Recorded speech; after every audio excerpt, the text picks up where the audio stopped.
So, ఈరోజు మన భువనగిరి జిల్లాలో ప్యాడీ ప్రొక్యూర్‌మెంట్‌లో భాగంగా కొన్ని ప్రొక్యూర్‌మెంట్ కేంద్రాలు మేము పరిశీలించడం జరిగింది.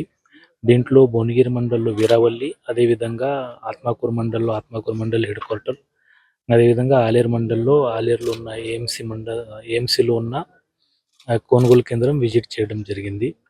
సో, దీంట్లో అయితే ఇప్పుడు ఈ మన జిల్లాలో టోటల్ ముఖ్యంగా 323 పోలింగ్ కొనుగోలు కేంద్రాలు ఓపెన్ చేయడం జరిగింది. సో, అన్ని కేంద్రంలో కూడా మనము బేసిక్ మినిమమ్ ఇన్‌ఫ్రాస్ట్రక్చర్ ఏదైతే ఉందో టార్పాలిన్స్ గానీ, అదేవిధంగా గనీ బ్యాగ్స్ గానీ, దీనికి సంబంధించిన మాయిశ్చర్ మీటర్స్ అన్నీ సఫిషియెంట్‌గానే మేము పెట్టడం జరిగింది. ముఖ్యంగా మనము ఈరోజు విజిట్ చేసినప్పుడు మనము రైతులతో కూడా మాట్లాడడం జరిగింది. వారి దగ్గర నుంచి కూడా ఫీడ్‌బ్యాక్ చేయడం జరిగింది. సో, దీంట్లో మనకి ప్యాడీ అనేది ఎఫ్ఏక్యూ నామ్ ప్రకారంగా వారు తీసుకురావాల్సి ఉంటుంది రైతులు. ఈ ఎఫ్ఏక్యూ నామ్స్ ప్రకారంగా వారు మాయిశ్చర్ శాతం అది వచ్చినట్లయితే మనము తప్పకుండా ఈ కేంద్రంలో వారికి ప్యాడీ అనేది కొనుగోలు చేయడం జరుగుతుంది. దీనికి సంబంధించిన ట్రాన్స్‌పోర్టేషన్ గానీ, అదేవిధంగా మిల్ ట్యాగింగ్ గానీ మొత్తం మనము చేయడం జరిగింది.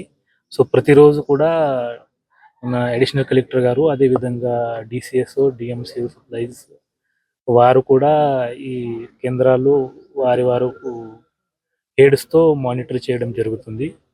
సో, ఈ సందర్భంగా రైతులు ఎక్కడ కూడా కంగారు పడాల్సిన అవసరం లేదు. మనము ఏదైతే మద్దతు ధర ఉందో, ఆ మద్దతు ధరలో మనము ప్యాడీ కొనుగోలు కేంద్రంలో వారు ప్యాడీ పర్చేస్ చేయడం జరుగుతుంది.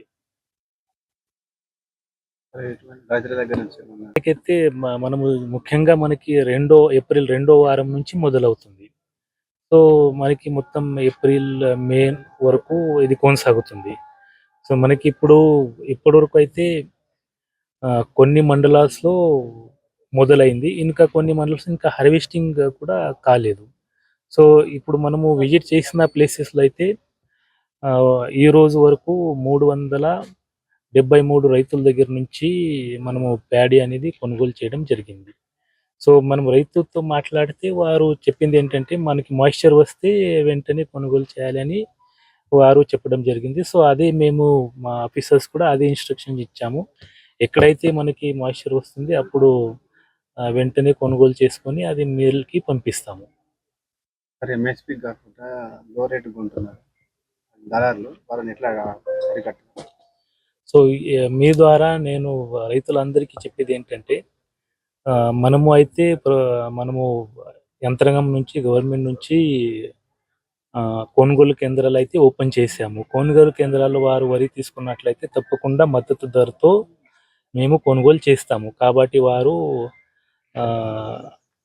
హడావుడి చేయకుండా వారు బయట అమ్మకోకుండా మనకి ఇక్కడ ప్యాడీ ప్రొక్యూర్‌మెంట్ సెంటర్‌కి వారు వరి తీసుకొచ్చినట్లయితే తప్పకుండా మనము కొనుగోలు అనేది చేస్తాము.